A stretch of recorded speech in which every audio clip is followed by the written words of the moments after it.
So, Endless Frontier Act is a bipartisan bill, and it looks like both parties and President Joe Biden are positive and rather aggressive to move forward with it. Are there any challenges for this bill? The first is the dual circulation policy that I mentioned. Even if the bill passes, you have to deal with the fact that China has this policy in place. Now, to many people in the West, what does the dual circulation policy represent? It's a two-stage process. The first stage is what they call the introduce, digest, absorb, and innovate. In Mandarin, I think it's 引进, 消化, 吸取, 再创新. So there's no mention of purchasing foreign technology. There's no mention of licensing foreign technology. The idea is, in the eyes of many people outside of China, technology is absorbed free of charge or with free of commitment from foreign companies. Stage two is what they call you commercialize and then you militarize the introduced technology into the Chinese market. So everything goes into the Chinese market, it's sealed, Ziploc, everything stays in there. And the thinking behind it is that genuine innovation takes too much time.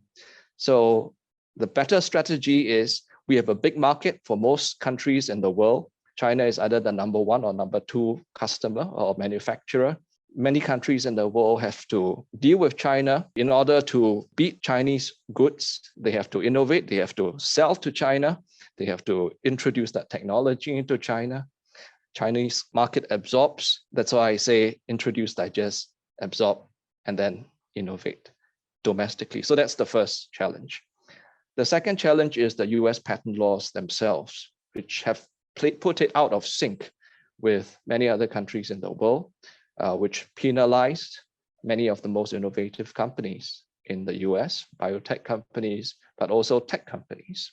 And that needs to be fixed. The third is the WTO. The US has systematically weakened the WTO dispute resolution process and discredited it. And so it's now very difficult for the US to bring China to the WTO.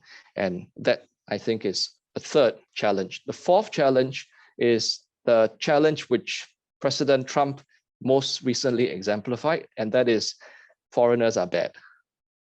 Or many types of foreigners are bad. Foreigners from China might be bad. Foreigners from Africa might be bad. Foreigners from Latin America are definitely bad. So it makes it difficult for the US to attract and retain skilled talent from these countries, and for them to want to continue living in this country and contributing to the technology here. And the fifth and final challenge is the school curriculum. The US school curriculum, not talking about the universities because it still has some of the best universities in the world, but I'm talking about STEM programs at the high school level and even college level. And so you don't have enough of these good programs across the country. And therefore, you can pump all the money you want. You can have that strategic resilience program. But if these other elements are not addressed, the bill will still not succeed. It's not the first time that China and US stuck in trade wars and tech wars. But unprecedentedly, intellectual property seems to be a major focus this time. Why do you think IP was put under the spotlight? IP, first of all, has tremendous value. And in particular, I'm thinking of monetary value, technological value, and strategic value.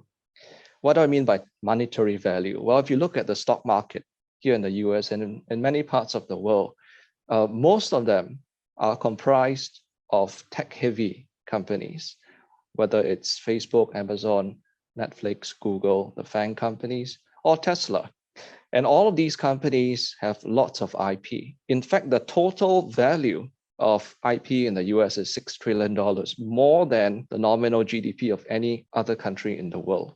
And 1/3 of GDP in the US is based on IP. So you take that away, you lose 1/3.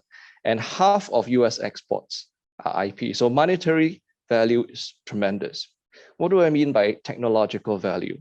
You think about 5G, you think about AI, and think about semiconductors, which is, I know, of special interest to you. cars, phones, all these things in the Internet of Things all depend on IP-related products. So technologically, very important. Now, as far as China and the US is concerned, it's of strategic value, tremendous strategic value. China is now the number 2 in the world, and soon maybe on the rise to become number 1. We'll see how things plan out. Some people say not for a while. Some people say never, but ultimately it's going to be a bipolar or multipolar world. In any case, China is on the rise. IP is important, but IP is only a tool. In order for businesses to come out on the right side of this trade war, it needs to focus on more than just IP, recognizing that they can use IP to foster cooperation, whether multilaterally, whether regionally, or whether through non-IP areas.